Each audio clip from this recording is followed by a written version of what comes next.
Hey, what's up, guys? And welcome to another edition of the Stack Show. Got a lot of interesting games this week, and a lot of the ownership is going to be spread out, but there are a few games that stand out to me, and I'll dig into those right after this.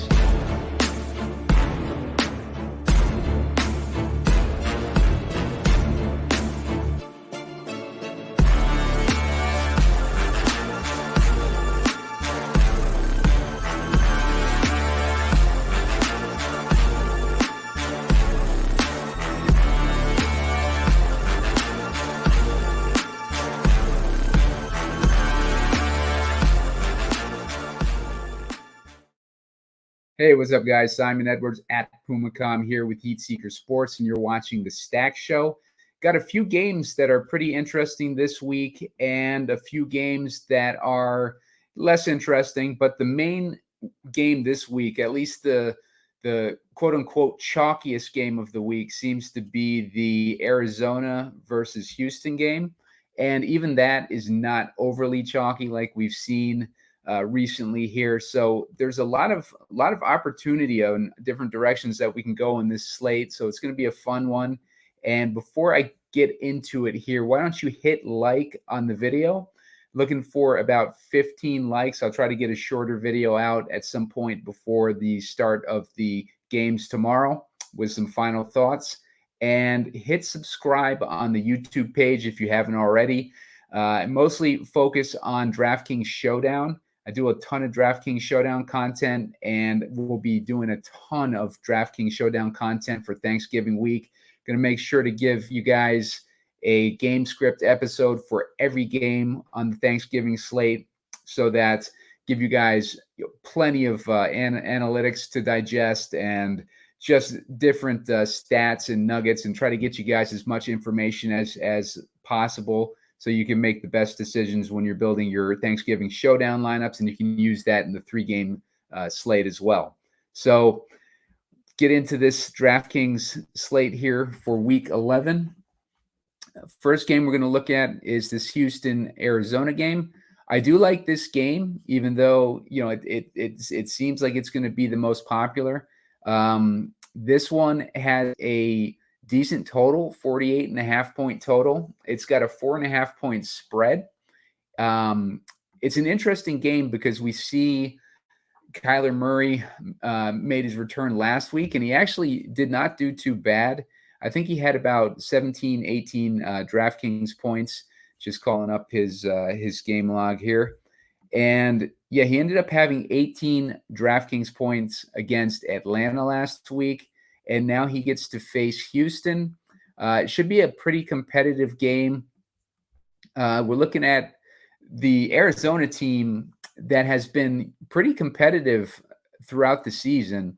They have been a little bit surprising at times. They kind of pick their moments to be competitive, and we can see from their at least their early results of the season against the Giants. They had a 28-31 game against Dallas. It was they won 28-16 against Dallas. San Francisco, they held their own. Cincinnati, they ended up scoring 20 points against Cincinnati, 24 points against Baltimore, and then last week they beat Atlanta 25-23. So they've had an ability to put up points this year. So they got a good offense, and that was without Kyler Murray. That was with Josh Dobbs, who's now on Minnesota. We'll talk about him a little bit later. But with Kyler Murray, by all accounts, the offense should improve, and they should get back to where they wanted to be.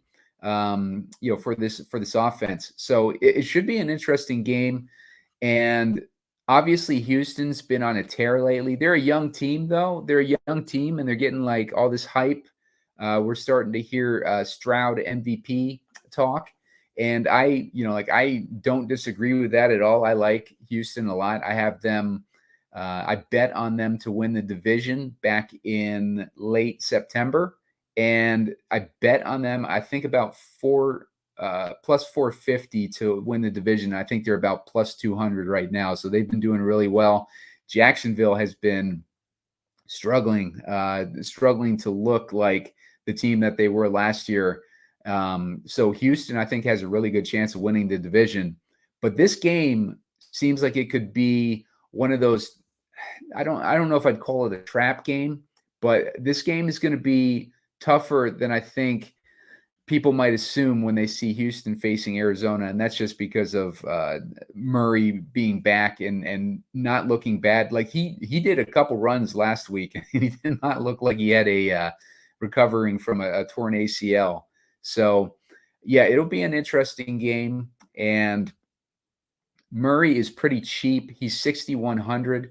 These are going to be the top two owned quarterbacks on the slate, or at least the top two of the top three top owned quarterbacks. But I'm not too worried about ownership on the quarterbacks, especially when Kyler Murray, he's the higher of the two. He's looking at only about 11% ownership. So this is going to be an interesting game to stack.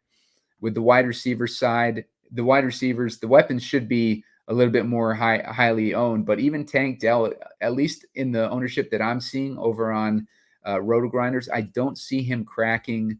Let me refresh the page. I don't see him even cracking 20%, which is pretty low for a spot like this. And I'll give you an idea right now of where the ownership seems to be.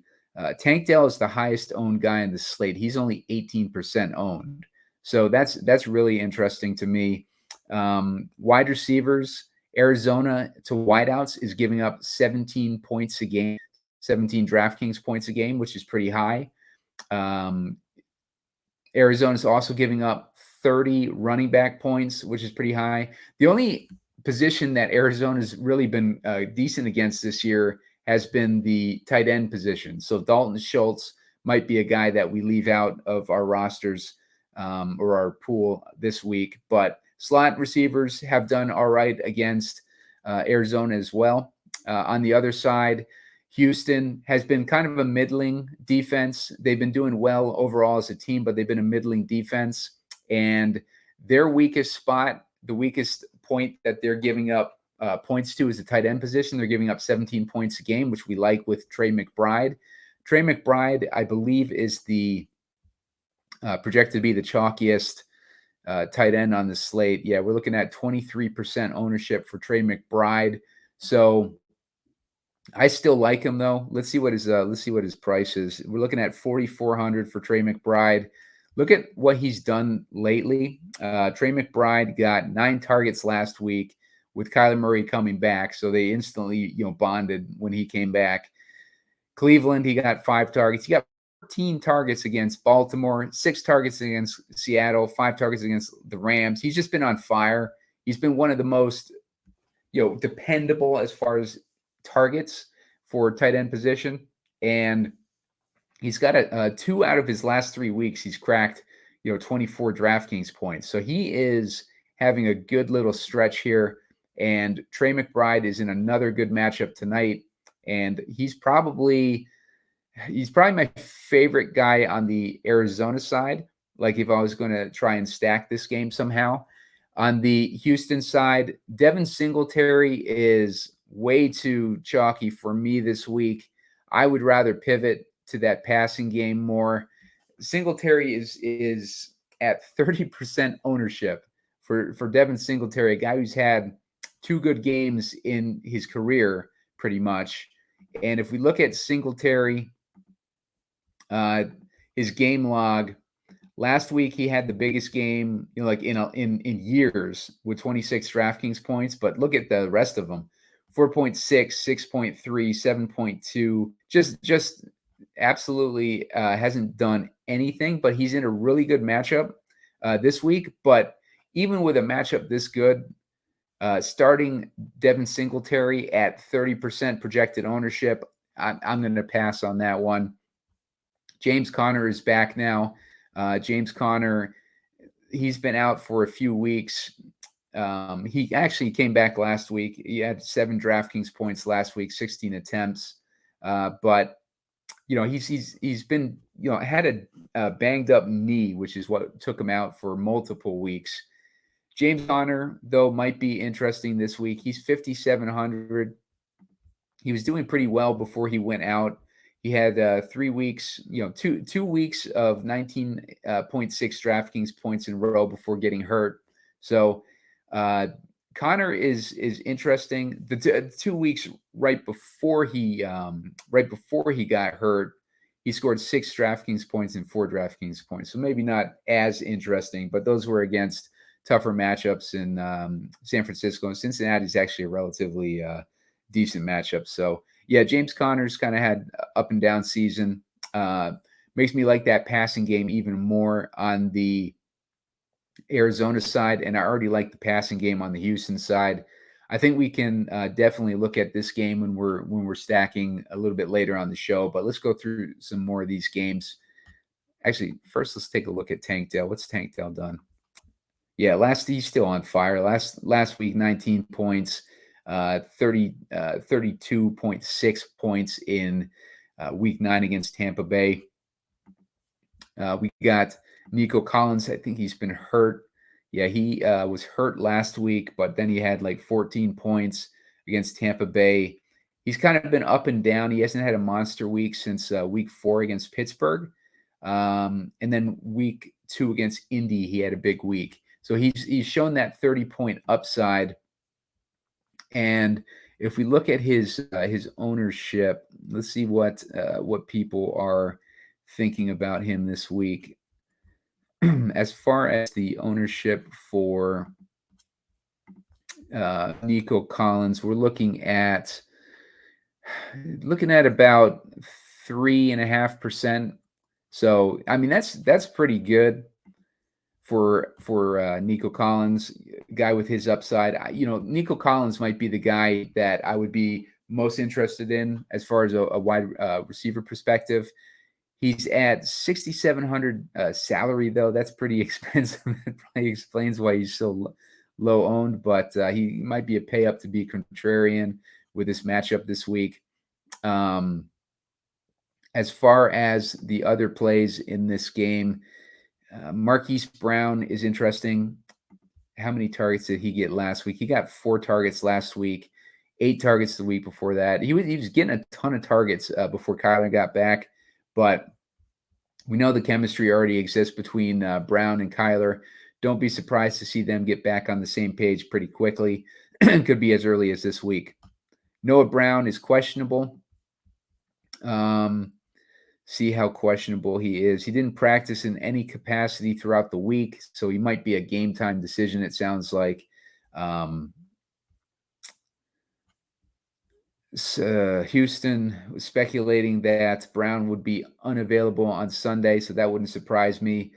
That would make me like those other guys even more, and especially Nico Collins, who's been slowed down a little bit recently, but at the same time as he's been slowed down, look at what Noah Brown's done recently. 27 points last week, 30 the week before that. We started him against Tampa Bay in that 30-point week. Before that, like he was way under the radar, but now after a couple explosive weeks, he is going to be firmly on the radar. But I don't really like him as much this week because it's not the strongest matchup on the game. Tank Dell and Nico Collins are going to have much better matchups this week, so I would lean towards those guys. Nico Collins, let's just check his injury status. He doesn't have an injury designation, so that's a good thing for Nico Collins this week. See if there's anyone else I like. Mike Wilson, he was out last week 9. That might have been a bye week. Yeah, Michael Wilson's been slow lately. He's shown a couple games where he had a little bit of flash in that game versus San Francisco. He had 26 DraftKings points, but hasn't really done anything since. Keep an eye on Michael Wilson. Not necessarily to play him this week. Let's see how he does with Kyler Murray. Like Kyler Murray could end up helping him step up a little bit. Michael Wilson at 3,400 is interesting when you're looking for like a cheap play there. Rondale Moore, He's shown chemistry with Murray in the past. Last week he had 8 targets. Like, I liked Rondale Moore last week. I didn't realize he had 8 targets, so that's good. I feel a little bit better because I saw that he did not crack double-digit DraftKings points, but I'm glad he got 8 targets at least, so I didn't look too bad for pointing him out last week.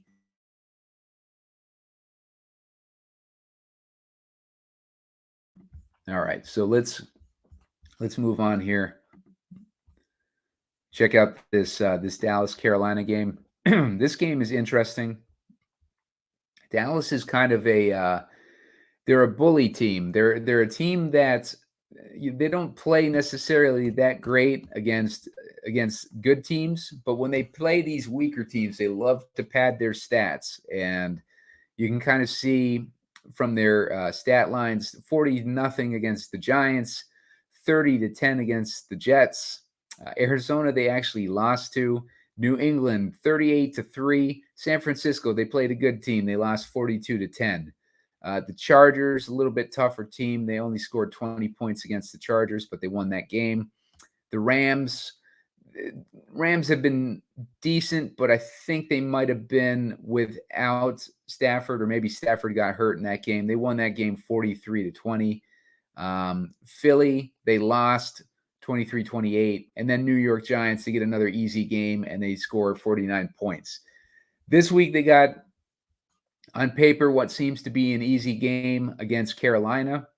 But Carolina's got a decent defense, at least they have at points this season. Dallas has a pretty tough matchup in the passing game against Carolina. Is Brian Burns back this week? Brian Burns, let me check his injury status real quick here. Because if he's back in, Panthers will have Bryce Young and edge Brian Burns, but cornerback CJ Henderson, tight end Hayden Hurst, edge Marquise Hayes, and quarterback J.C. Horn will not play. So they're missing a good portion of their secondary, but Brian Burns will be back in this week. So that's the most important part there. So the passing game against Carolina has not done well, but they've been killed in the running game. So this is going to be an interesting spot because all the recency bias is going to be pointing towards Dak Prescott, but the matchup is good for Tony Pollard this week. There's not a whole lot of ownership on Dak this week. He's only at like 5%. As far as the wide receivers, CeeDee Lamb's pretty low owned too. Let's see what Pollard is. Pollard might actually be getting the ownership. He's only at 10%. So, this might be an interesting spot to actually stack some of the Dallas weapons if you want to get them at a low price as far as ownership. They do have a tough matchup against Carolina, but we've seen Dallas have the ability to put up points against these weaker opponents, and they don't take their foot off the gas either. They try to pad their stats, and we saw it against the Eagles. I can't remember if it was last year or a couple years ago. They played them in the last week of the season. The Eagles had all their starters on the bench, and Dallas started all their starters, and they just went in there and padded their stats and just kept like throwing the ball. I could see that. That's kind of this team's mentality. They like to make themselves feel good when they have the opportunity. So, I would not be surprised to see Dallas come in here with a mentality to try to put up some points and get those stats up. The guys that I like the most, obviously, are going to be Tony Pollard. It could be interesting if Dallas tries to take that route and they try to go the passing game just to try to bully this team. Like Carolina might make them look foolish, because if Carolina, they just switch back to Frank Reich as their offensive coordinator, and they're gonna be playing like a team with their backs against the wall. Meanwhile, Dallas is coming in here, with a game on Thanksgiving coming up. They got an important game on Thanksgiving too, I believe. Who are they playing on week 12? They're playing against the Commanders. So they got a division game coming up on Thanksgiving. So this team is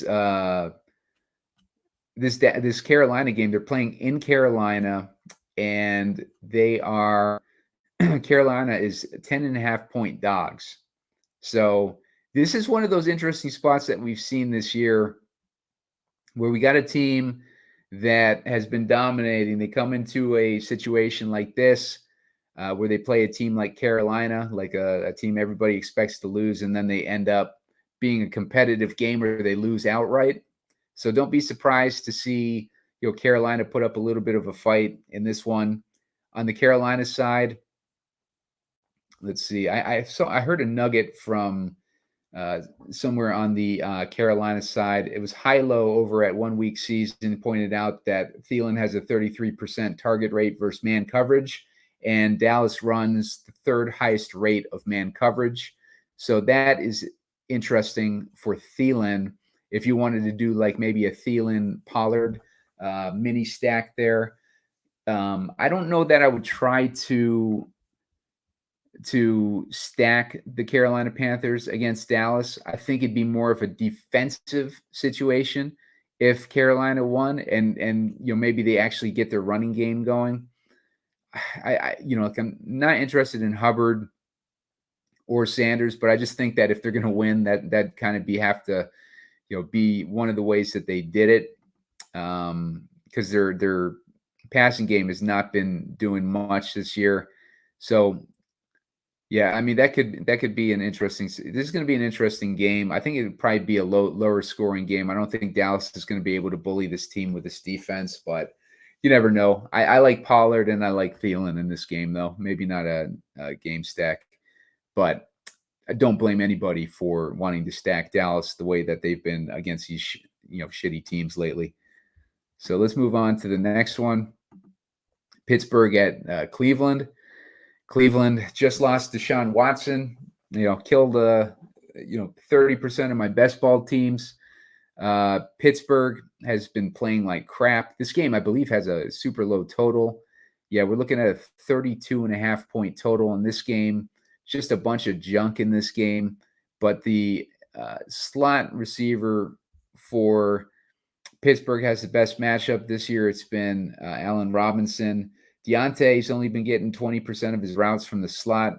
So, not really interested in this game. It's not really much. I mean, it's a 32-point game. Like what's the point even, going there? So Chicago at Detroit. This is another interesting game. And this is a game, this might be one of my favorite games on the slate. We're looking at a 47.5-point total, at least early in the week, 8.5-point spread with Detroit as the favorites. And they are playing in Detroit. So that's great. Like that's great for Jared Goff, because the home road splits for Jared Goff are significant. He's able to pull it off every once in a while from a fantasy perspective on the road. But as we can see, last week he pulled it off against the Chargers. He got 24 Draftkings points. Vegas at home. Vegas has a tough defense. He only scored 14 points. At Baltimore, 10 points. At Tampa Bay, 25 points. Versus Carolina at home, 27 points. At Green Bay, 12 points. So he's broken those home road splits a little bit, it seems, towards the last few weeks here. So that's good. But regardless, he plays better at home, and he's got a decent matchup too on top of it. Chicago's defense has been a little bit better recently. It's going to be a tough matchup for the wideouts on the Detroit side, but we're not interested in the wideouts. We're interested in Amon-Ra St. Brown, who has the best matchup on the Detroit side, with the Bears giving up 21.5 DraftKings points to the slot position. Bears are also giving up 19 points, DraftKings points a game, to the quarterback position. So Amon-Ra Jared Goff stacks are in play this week. And Amon-Ra last week, 33 points, 20 points the week before that, 26 points the week before that, 33 points the week before that. So he's been crushing it this year. He's been a wide receiver 1 lock so far this season. And this week they get the Chicago Bears, and we get Justin Fields back this week. He's coming back from a dislocated thumb. I love Justin Fields coming back in this game with all that negative press that was against him while he was gone. And as you can see, it was unwarranted, because the last 2 games that he played the complete games, he scored 33 points against Denver. He had 33 Draftkings points against Washington, and they crushed Washington 40-20. He got hurt in that Minnesota game, so he only scored 6 points. And then there was a quote-unquote controversy, quarterback controversy, with this Tyler Badgett guy who was about as scrubby as he gets. And, Justin Fields had to kind of sit there and watch this rookie quarterback, the local media asking if they need to make a quarterback change and everything like that with this freaking Tyler Badgett guy. The guy couldn't throw it like 20 yards down the field. And now Justin Fields is going to come into this game with something to prove. And I love Justin Fields in this game. And I think Justin Fields is he's a decent quarterback. He showed flashes last year. He showed some flashes already this season. He started off slow, but then he was coming around. And now we can catch him at under 7K and under 5% owned, in a good spot where they should be having to throw the ball throughout this game, or at least need Justin Fields to be making plays. And it's the perfect spot for Justin Fields against a division rival. And, just an overall good spot for him. Let's check out Pro Football Reference real quick, and let's see how Justin Fields has done against Detroit before we get too sold on him. Going to look at the game logs for his career versus Detroit, and we'll take a look and see what kind of games he's had against them in the past. Okay, so last year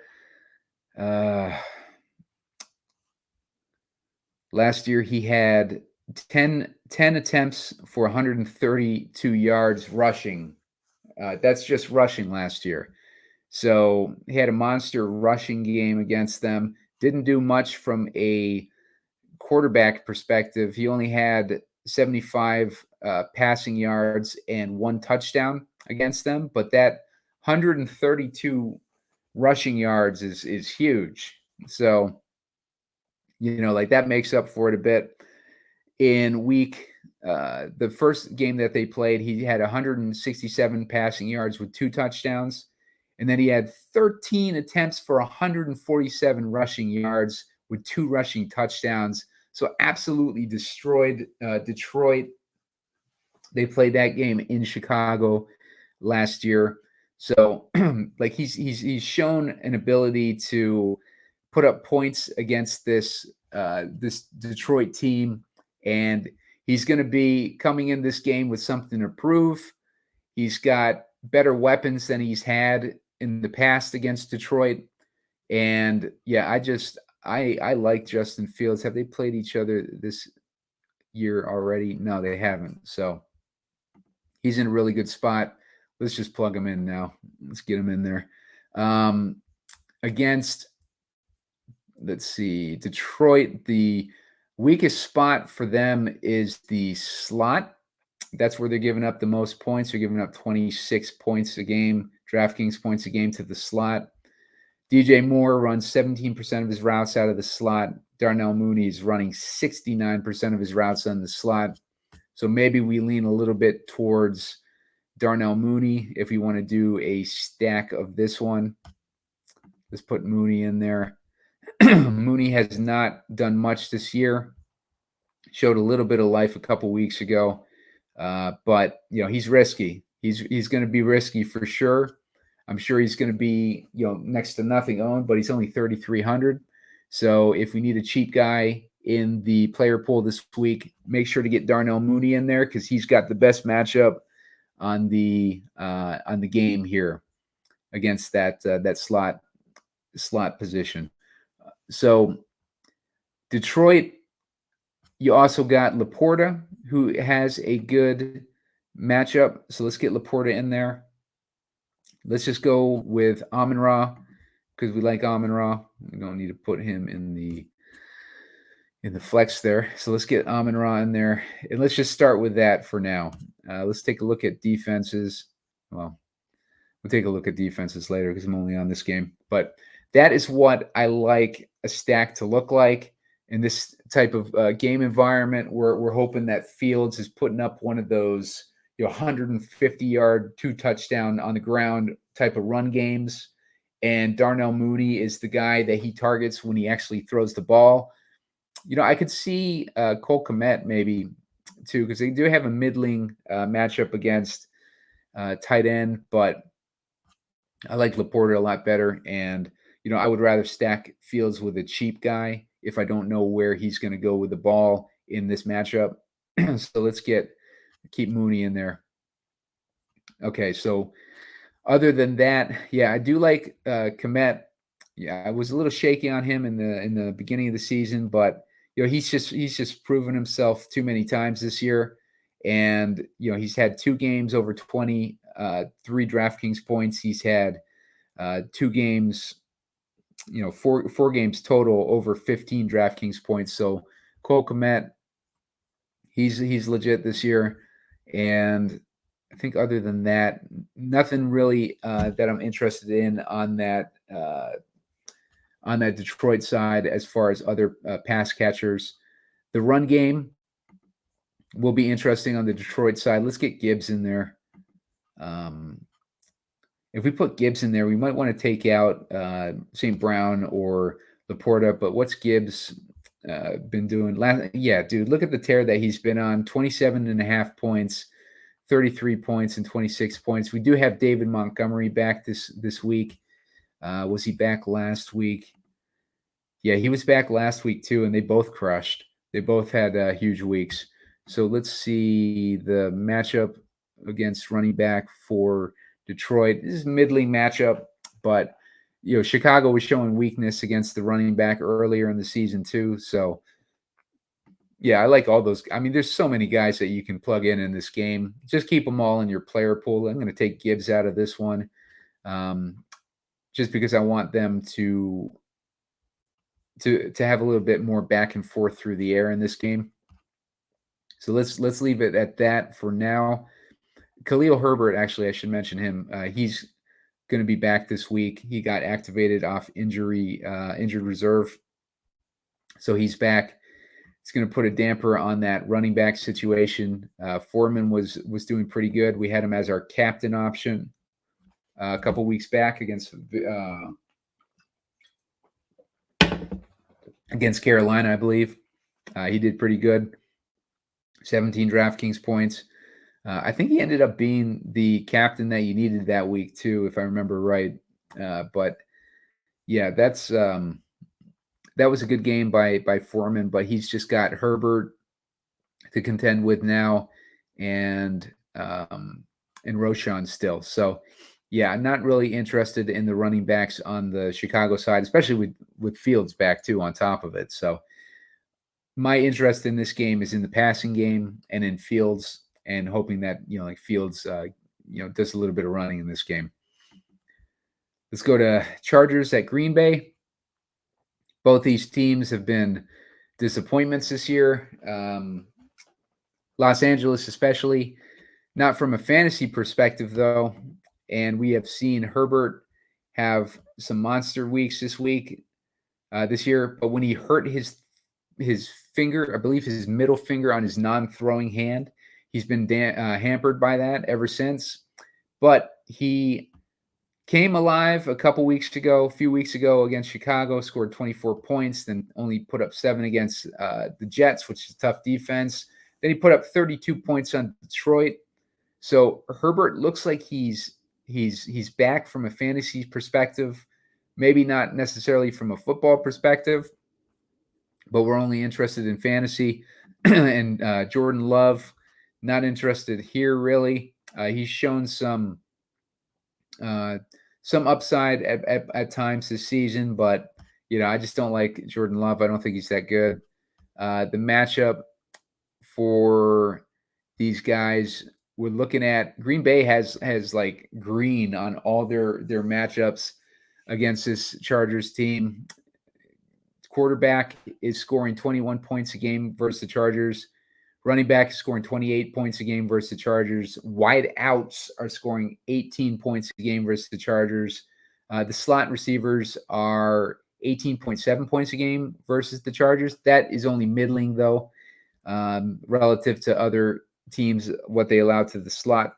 And then we have 17.5 points a game allowed to the tight end position. So if you wanted to plug in like a Luke Musgrave or a Christian Watson or Aaron Jones as a one-off, I don't hate that. If you want to do a skinny stack maybe with the Chargers, Eckler or Keenan Allen. Keenan Allen, I believe, was hurt, but he's got the best matchup in the slot, which is only a middling matchup at that. Green Bay is pretty good against the pass. Green Bay is only allowing 10.5 DraftKings points a game to the wideouts, which is among the best in the league, and only 9.4 to tight end, which is also among the best in the league. And they are not allowing a whole bunch of quarterback points either. So you're putting a little bit of faith in Justin Herbert to be able to beat that matchup if you start him this week, which, like if you want to go there, that's great.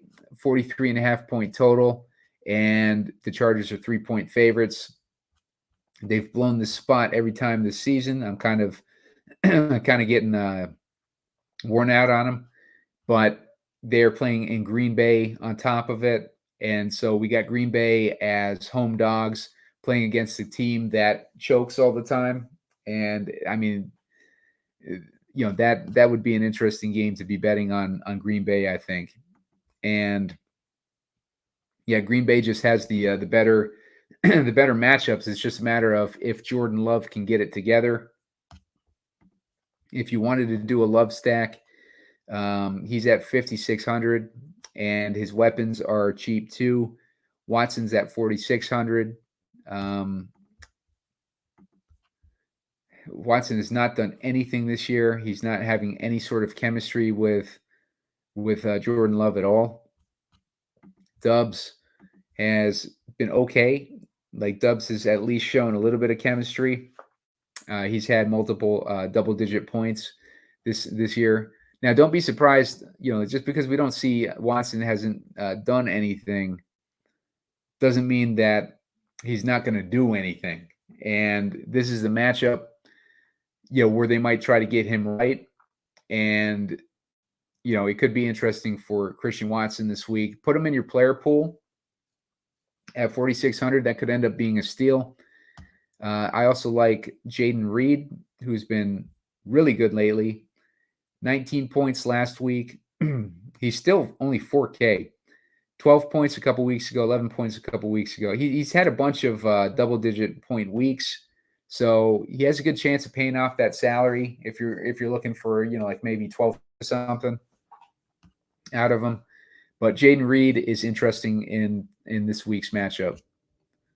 Jaden Reed, let's look at Musgrave. Musgrave has been 4 targets each of the last 2 weeks. He hasn't been getting his opportunities. One of the stud tight ends to come out. There's been a couple times where I've seen the coaches yelling at him on the sidelines. Maybe he messed up a play or something. But he's got a pedigree to him. He's just not doing anything with his opportunities. And he cost me a king of the beach seat because he dropped a pass at the end of the game, like a few back towards the beginning of the season. So I haven't really I could be negatively biased against Musgrave, but if you like him, he's got a good matchup with Chargers allowing 17.5 points a game to that tight end position. So keep him in your player pool if you like that. I believe that is Yeah, they're allowing the most points a game to the tight end position this year. So I mean, it's about as good a. I mean, it is the best matchup that you're going to get for Musgrave on the season. So keep that in mind with Musgrave. Keep that in mind with Jaden Reed. What Jaden Reed's done lately. If you want to use either of those guys, you got them as options. I wouldn't use them together, but that's me. Keenan Allen is playing hurt. He's 43 points, 43 and a half points last week. I thought I remembered him coming out of the game at some point too. So 43 and a half points, like when he was banged up against Detroit last week. This is a must-win game for them. They're going to lean heavily on Allen and Eckler this week.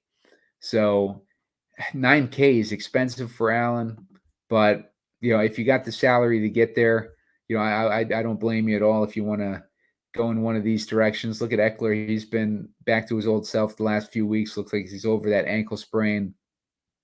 So yeah, a couple good options there. If you want to pay up for Eckler or Jones, Eckler or Allen. I think I lean. Yeah, I definitely lean Eckler. He's got the better matchup against the pass defense of Green Bay. So, although slot has a middling match, it's not a horrible matchup like the wideouts on LA are going to have. And Justin Herbert has a bad matchup, and then tight end has a bad matchup. So really, the only guys that we're interested in are Eckler and Allen, anyways, and they got the best matchups on the LA.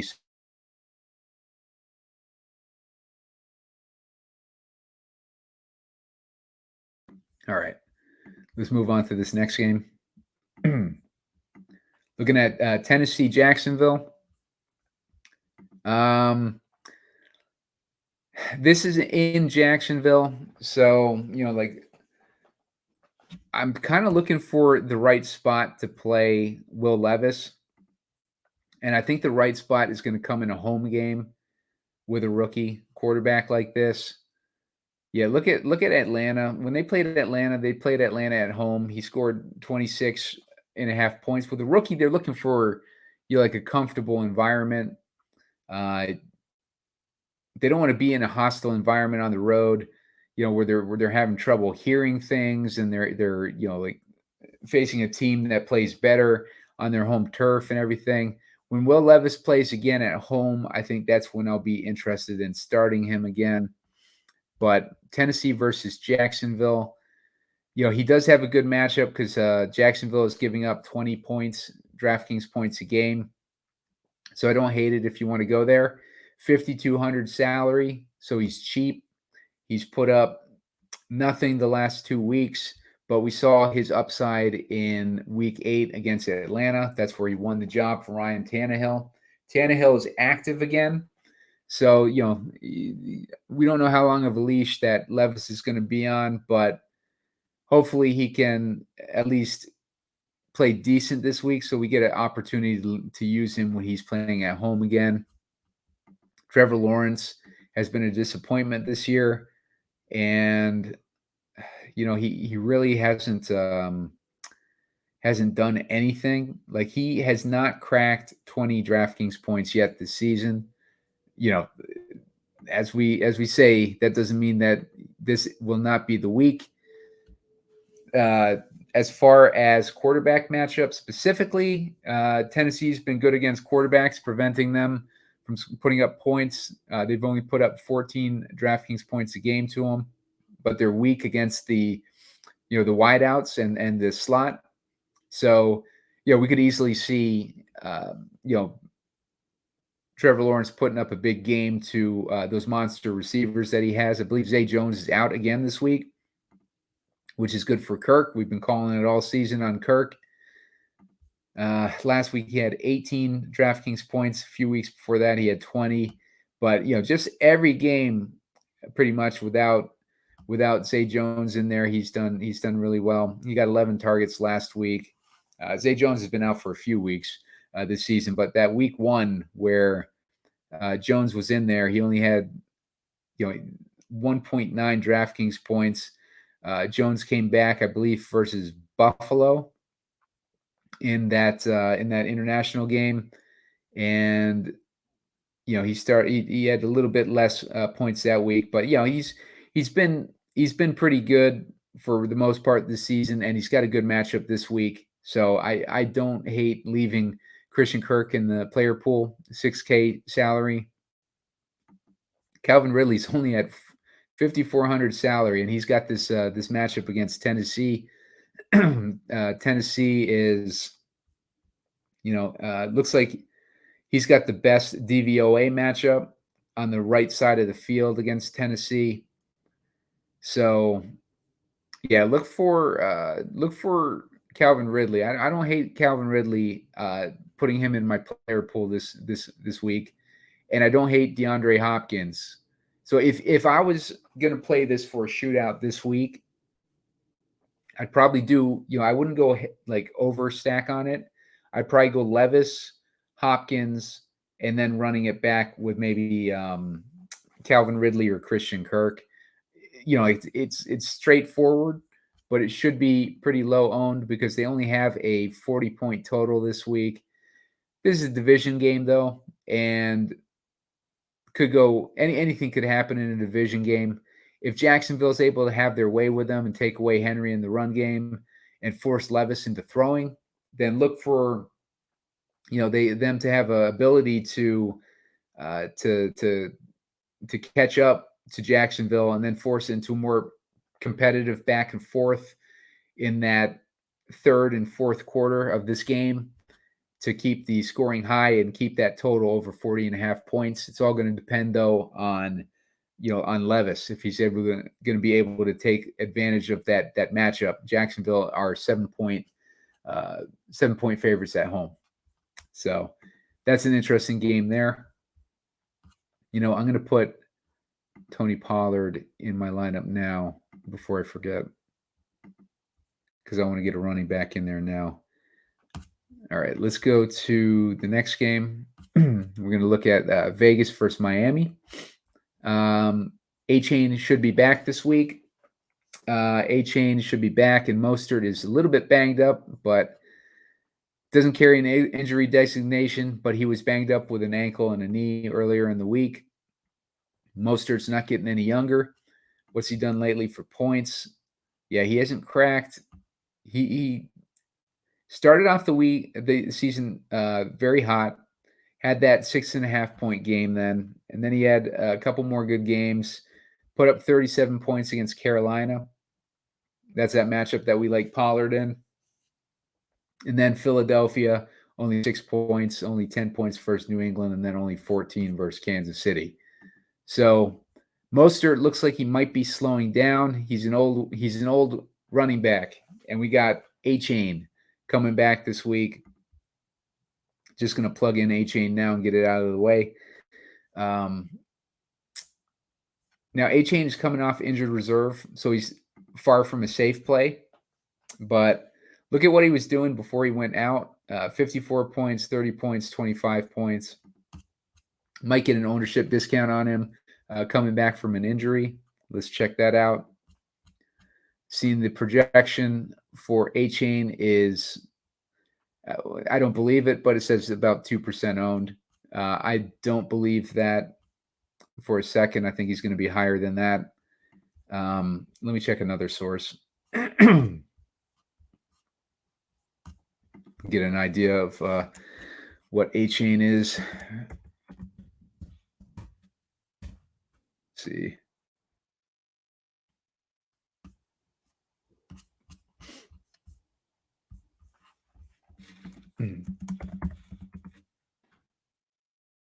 Looking at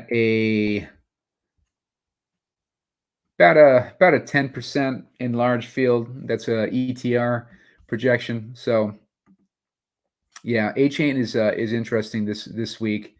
I'd get him in my lineups. Let's see. Let's look for a defense real quick before we get into these other games. If I'm looking for a defense, I want to go towards. I don't like Panthers. I don't like the Packers. I don't hate the Packers, honestly, at 2,300. If you need to go that low for a defense, I don't hate the Panthers. Sorry about swallowing like that. Let's see the way that Josh Allen's been making mistakes, and they just fired their offensive coordinator. I don't hate the Jets, although I look for them to bounce back. The Buffalo Bills to bounce back this week. Let's see, Jacksonville. Yeah, there's not a lot of cheap options that I like. Houston versus Arizona is option. That'd get you a little bit different with everybody playing that game for a stack. But yeah, Jacksonville is really the only. I'm gonna go with the Packers. They're playing at home against the Chargers. Chargers could easily put up a monster game tonight, so it's definitely a risk. But for the sake of getting a $2,300 defense in there, let's just put them in for now. And let's go into, back into this Vegas game. The Raiders are pretty good against the wide receiver position. They are giving up only 14 points a game to the quarterback position. We've seen Tua in these tough matchups before where he just chokes, and Max Crosby is going to be relentless on him. Where are we playing? We're playing in Miami. So at least he's got home field going for him. But I don't really like Tua in this matchup, and that could easily bite me in the ass. But I'm looking to cross off some of these teams, and that would give me a reason to cross off Tua. Raiders slot has the best matchup. That's Renfro. We see Jacoby Myers running 25% of his routes from the slot, though. So maybe lean a little bit more Jacoby Myers than Devontae Adams. But we're looking at a Miami team that just came off a loss to Kansas City in a foreign country, and they are going to be in a position this week where they're coming off of a bye. They got a healthy defense, for the first time in a long time, like a healthy defense that has played a few games together. Because we got Jalen Ramsey back. We've had Vic Fangio has had opportunity to kind of coach up any mistakes in the defense and get them like more on the page. From what I've read, I believe like Warren Sharp talks about it, is the Vic Fangio defenses are often like slow to get going, but then once they get going, they crush. And we've seen that with Miami. Their defense started off really bad, but they're slowly getting better. Like we're seeing them, they're good against the running back. I don't like Josh Jacobs in this game. Miami's only allowing 16.5 points to running backs. But as far as the defense, like the passing game, they're allowing 19 points a game to quarterbacks, and Miami is allowing 23 points a game to that slot position. So, like I said, maybe like one of Devontae Adams or Jacoby Myers, I wouldn't hate in this game, and then maybe run it back with A-Chain if you want to do a skinny stack. As far as like a full game stack, though, I'm not really going to go there in this one. I'm not really liking that matchup. So let's take a look real quick. Adams' last few games, 14 points against the Jets, 7 points against. I mean, he's been disappointing this season, but maybe with the new coach, it kind of sparked something a little bit with him. He had that 15 points last week against the Jets. I mean, that's a tough defense to get 15 points against. And Tyreek, Always loved Tyreek. He had his worst game. Well, no, he's had a few stinkers.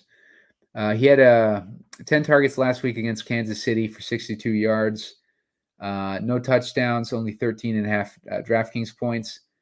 That was, his second worst game of the season. But other than that, he's basically, been a lock for 25 plus DraftKings points. He's 9,300 though. So against a tough Raiders defense, it's going to be a matter of, him breaking one.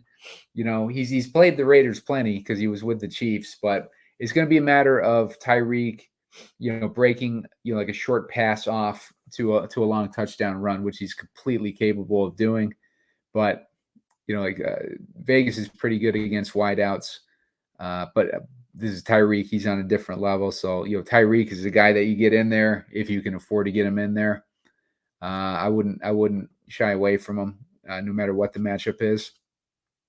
Jalen Waddle is doing pretty good lately. Like the last few weeks, he's come alive. 28 points a couple weeks ago against New England, 18 points against Carolina. Been kind of MIA. He's been dealing with a lot of injuries. He had a bad for the last few weeks. He played through it, even though he's been hurt, which is says a lot about him. I think Waddle is a good guy if you want to plug a guy in. I don't like the matchup though necessarily, but if you were looking to go against the matchup and do a stack, I wouldn't hate Waddle. Other than that, though, I don't really see anyone I'm interested in apart from A-Chain and A-Chain and maybe Jacoby Myers. All right, so New York Giants versus the Washington Commanders. This is a game that I'm definitely interested on the Washington side, particularly the running backs, because we're in a situation where Gibson is out, and that is going to be good for Robinson because the Giants are giving up a boatload of points to the running back position. They're giving up 25 and a half DraftKings points a game. Giants are giving up DraftKings points left and right to everybody, like 18 and a half to the quarterback position, 25 and a half to the running back position, 21 and a half to the wide receivers, and 23 or wide outs, 23 points a game to slot. The only position they're defending well is the tight end. And Dayball, I still can't believe that he won the Coach of the Year over Shanahan last year. The guy is a cartoon character. Every time you see him, he's throwing his headphones down and he's yelling at, like some player. He's just a goofy cartoon character. I just I just completely just can't believe that guy. But New York has a really good matchup. 24 points is what Washington's given up to the quarterback. 26.7 points to wideouts, 13.7 points to tight end. I believe Waller was out last week. What's his status this week? Let's check that out. Looks like he's on IR. So, yeah. So, no Waller. Who do we have? Bellinger is the backup. And Bellinger, he's shown upside in the past. He hasn't really had opportunity this year because of Waller, but Bellinger is the guy who's shown upside in the past, and he does have a decent matchup. And what's his salary?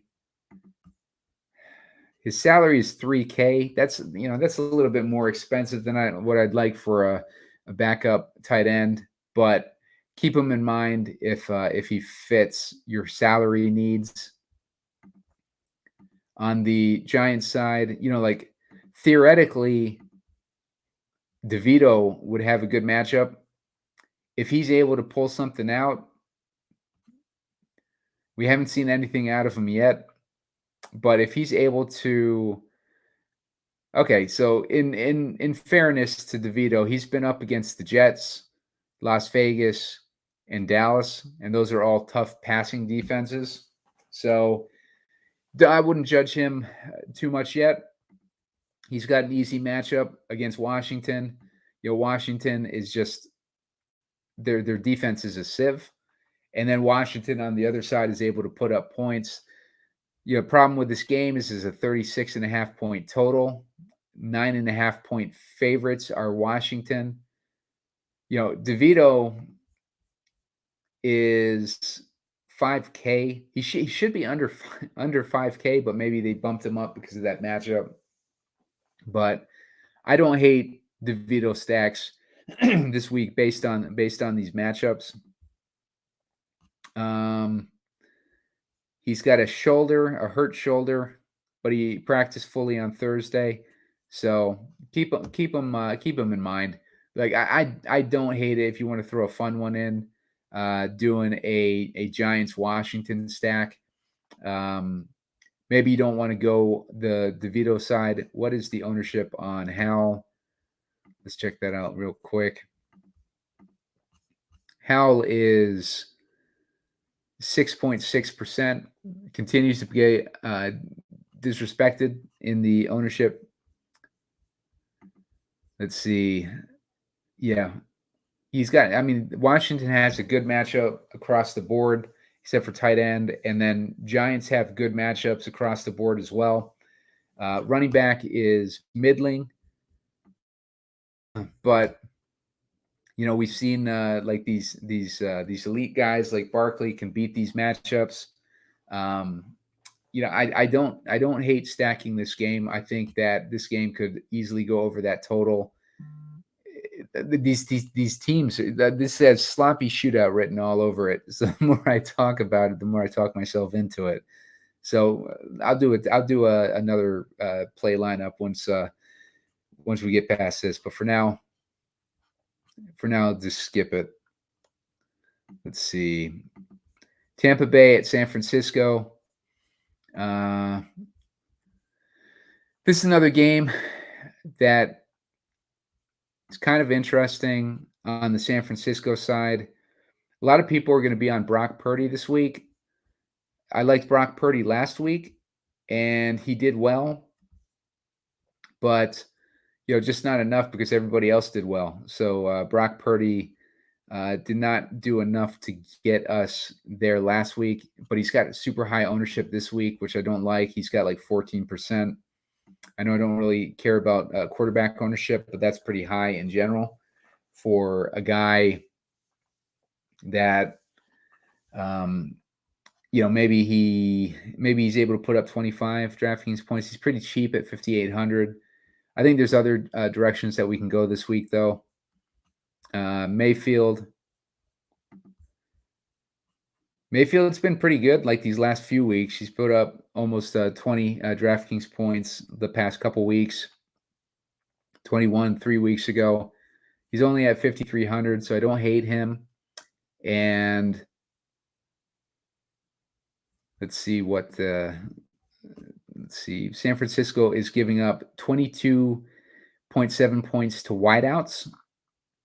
So if you wanted to do a Purdy stack, the run back is pretty easy with Evans.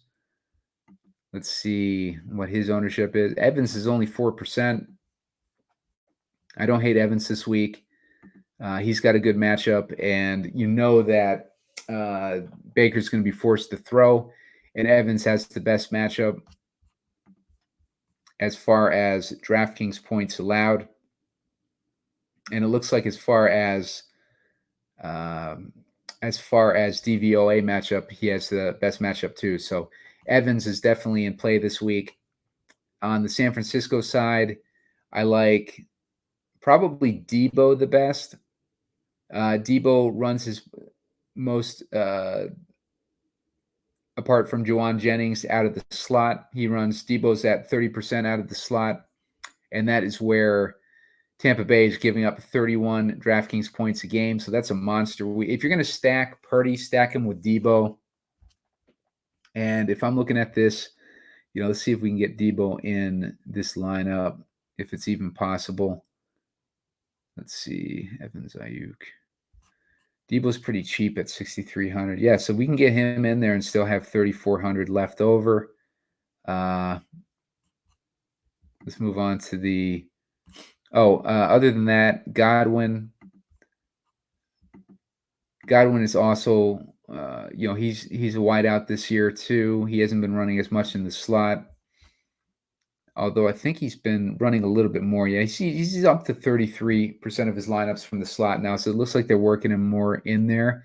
But even Evans has 28% from the slot. So, yeah, Godwin is interesting too this week if you want to pivot off of Evans, but Godwin has not really done anything this year. It looks like Baker has kind of leaned on Evans, so I would tend to do the same in making that decision. Evans, there's really no reason to pivot off him with a 4% ownership. I would just go in that case for the most likely outcome, which is Evans. If you're looking for one of those guys to go off. Jets versus Buffalo. Not really interested in this game. Obviously, Jets defense has been crushing it this year. They've kept them in games and helped them win some games they shouldn't have won. From a DraftKings perspective, they haven't done too much. They've had a couple good weeks. We get them at 2,600 this week, so I don't hate using the Jets D with a mistake-prone Josh Allen that they just had to fire the offensive coordinator who was doing nothing wrong. But McDermott was not a fan of him. So look for them to get back into trying to run the ball. And this is the matchup to do it. The Jets are giving up 24 DraftKings points a game to the running back. Now, the interesting side on the Jets side, Buffalo is giving up 25.5 points a game to the running back position. And we've seen them vulnerable against explosive running backs all season. The thing with the Buffalo Bills run defense is that they've been able to prevent yards before contact, but then once they get past the contact, like they've been crushed. And Breece Hall is the type of guy that can do that. And then Conklin has a good matchup. Conklin has a good matchup on the Jet side. We've seen. Here, let's take a look at Breece real quick. I didn't realize I didn't have him up here. Yeah, and Breece hasn't done too much in the last few weeks. So Breece Hall, definitely keep him in the player pool this week. And he's 6,400, which isn't too bad. Cheaper than A-Chain. And A-Chain's coming back from an injury. So I don't hate it if you want to swap in. If you don't want to take that risk with A-Chain, I don't hate swapping in Breece Hall there. And that gives us another couple $100 on top of it. But Miami's going to score a lot of points. So let's get let me get Pollard back in there. I took him out by accident there. Get Pollard back in there, and let's get A-Chain back in.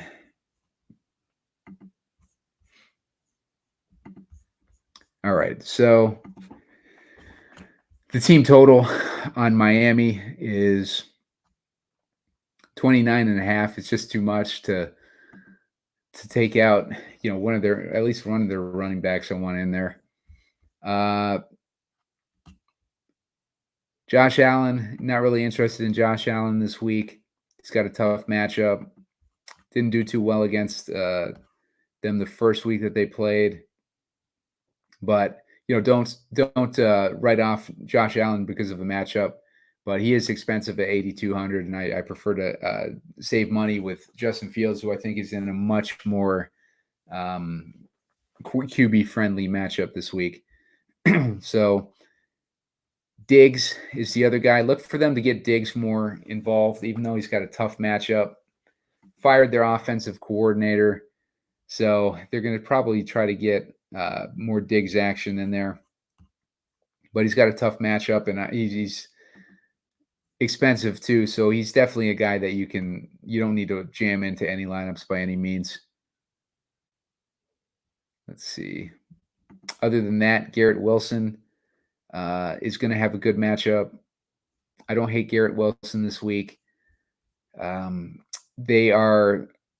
giving up 15.5 points to the wideouts and 19 points to the slots. And Wilson is 27% of his routes are from the slot, but he's also got, obviously favorable on the outside too. He's running 34% of his routes on the right side of the field, where Buffalo has been awful from a DVOA perspective, the worst in the league.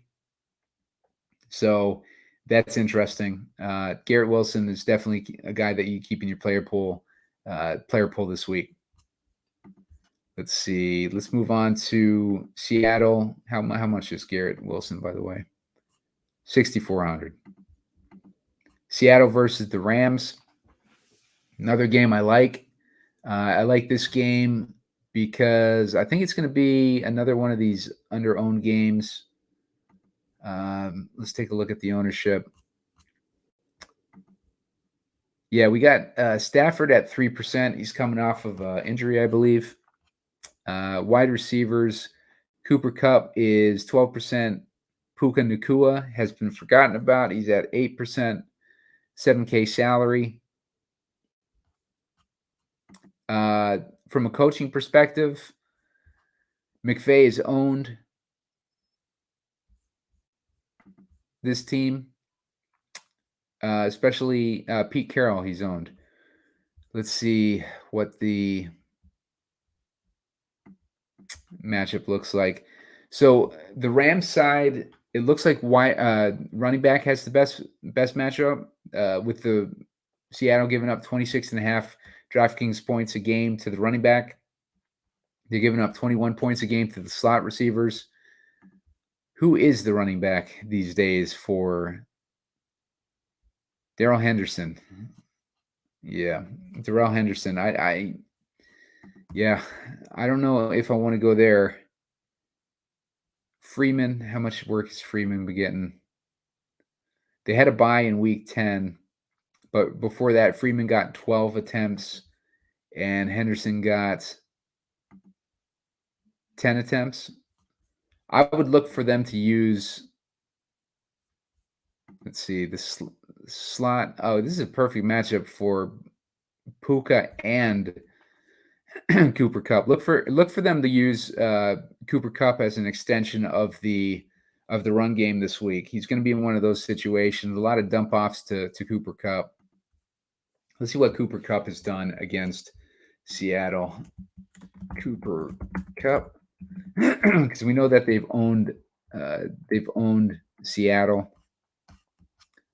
Cooper Kupp has got,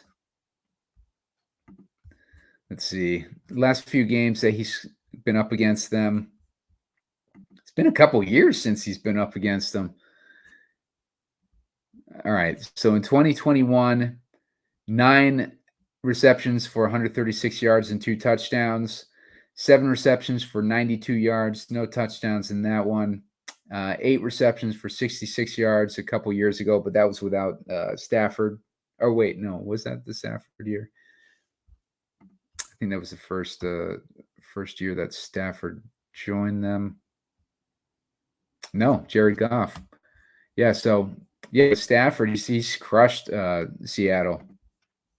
So Cooper Kupp is a guy that you're going to want to try to make room for this week because they're going to use him as an extension of that run game.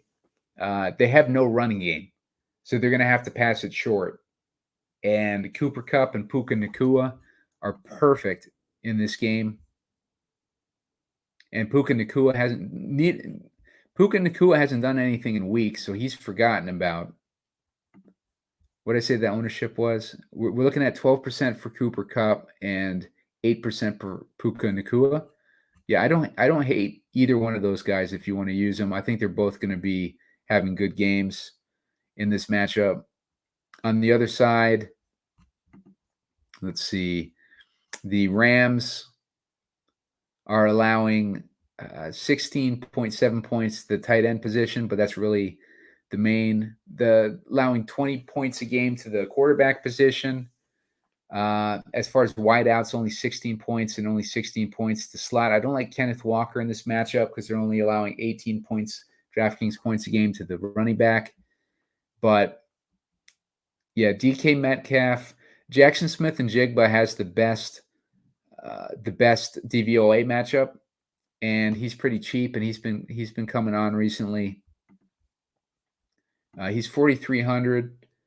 He had 5 targets in week 10, 7 targets in week 9. I mean, I just don't like Geno Smith. It's the problem. Like, I don't like Geno Smith. I don't think he's a good quarterback. His carriage is turned back into a pumpkin, and I just don't think he's very good. He had a good week last week against Washington, but Washington's a shitty pass defense. Now he's got the Rams who are better. Yeah, somewhat better. They're still allowing 20 points to the quarterback position. So maybe you can put a little bit of trust in Geno to get Smith and Jigba there this week. So keep Smith and Jigba in your player pool. I'd keep Metcalf in there too. Lockett looks like he's questionable with a hamstring. Don't like those soft tissue injuries. And it looks like he's truly questionable. So DK Metcalf, I mean, if Lockett is out, then that might make Smith and Jigba one of the better plays on the slate. What is his ownership? Smith and Jigba is only 3% owned. So keep Smith and Jigba in your player pool. If hopefully Lockett's in, because if Lockett's in and he has a wounded hamstring, then look on them to lean Smith and Jigba, and Smith and Jigba's ownership would stay low in that situation. So look for Smith and Jigba, keep them in your player pool this week, and hope for Lockett to play.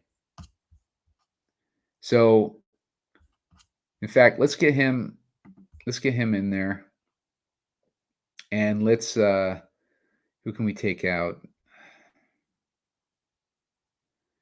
All right, let's look at how we can maneuver a little bit here. I need $900.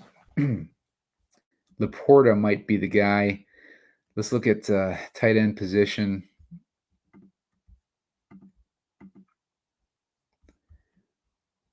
And see what we have to work with here. If we take out Laporta, that leaves us with 4,900. Let's see. Make sure I want to take out Laporta and not Amon-Ra. Yeah, I think I'm gonna do that. And that leaves us with 4,900. Let's look at options here. We got Dalton Kincaid. How the Jets been against the? Yeah, they've been middling against that tight end position. Jake Ferguson. How's Carolina? Carolina's pretty good against tight end. McBride. There we go. Easy with that matchup. Let's see. So Packers, we can get rid of the Packers and go with a better defense in that situation. You got Jets defense as in play in that situation. I still like the Packers the best, but there's a direction that we can go for our lineups this week. Let's play around with that New York one real quick. Give you an actual cheap stack. I like how this build goes. Chicago, Fields to Mooney. How much is DJ Moore this week? 5,600. So yeah, I can't really work him in. Yeah, Fields to Mooney. We're relying, if we're putting Fields in this lineup with Mooney, we're hoping that Fields is just tearing it up on the ground. Running it back with Amon-Ra St. Brown. Then we got Pollard with a really good matchup. We got A-Chain with a really good total and a matchup in that game. We got Deebo Samuel. We got a lot of one-offs in this lineup, so I might try to mess around with it a little bit more to give us a little bit more correlation. Let's see. If I was doing that, We got Arizona represented. Maybe I hate taking out Njigba with that matchup. Pollard. All right, so let's see if we got Njigba in there. We got McBride in there. I don't want to put Singletary in. I don't want to put Tampa Bay's running backs in there.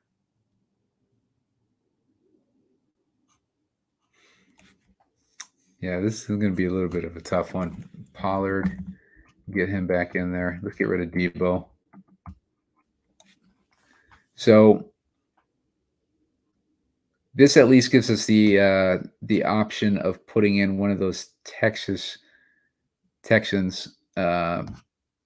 Nico Collins, or probably Tank Dell would be the way to go. Let's get Dell in there. 5,900 gives us a little bit of salary relief. We got Arizona versus Houston represented in there now. We got Detroit versus Chicago. Then our one-offs are Dallas and Miami. How much is Miami's D? Dolphins D. We can get the Dolphins D in that lineup, so that correlates really well. It's a way to go on this lineup. But let's clear this out. Let's put in the New York stack. Let's see. I can't even remember the dude's name. Let's see. What the hell is this dude's name? DeVito. Let's get a DeVito lineup in here. DeVito to Barkley. Let's put in Barkley. Where else is Washington weak? Everywhere. What's Jalen Hyatt's situation? What's he done lately? Hyatt, one target last. He got 5 targets versus Vegas. Last week against Dallas, obviously, he's got a tough matchup. He had a tough matchup against the Jets. Didn't do anything. 5 matchups in the last matchup. 5 targets last matchup against Washington. 75 yards. So let's put Hyatt in there. Let's say he breaks one for a touchdown this week. On the Washington side,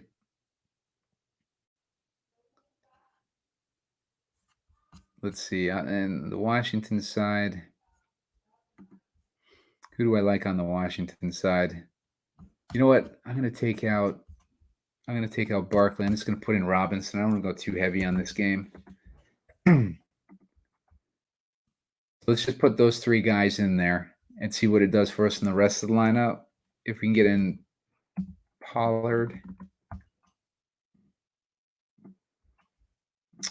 Let's get in Pollard. Tight end. I still want to stack that Detroit game a bit. Detroit, Chicago. But I really don't like stacking it without Fields. So let's just put in. Let's just go with Amon-Ra.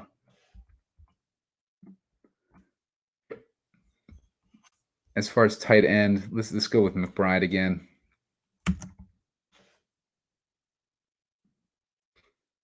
And if we want to put in a Houston guy, let's put in Dell just to see where it lands us. Just a decent amount. If we wanted to put in the Packers again, 8,200 in salary for the flex. That enables us to get Cooper Kupp in there as our flex guy. So, take it or leave it with that one. But DeVito's got the matchup. Like he could be absolute like dog shit, but we haven't seen him play against a easy matchup yet. So, where are they playing? They are playing in Washington, unfortunately. I'd love to see that matchup in New York, but play around with it. That's it for this week's show. Gave you some good avenues to go there. Hopefully it helps, and keep watching for the game script show to come out for the showdown slate on Sunday. and subscribe to the channel. Hit like.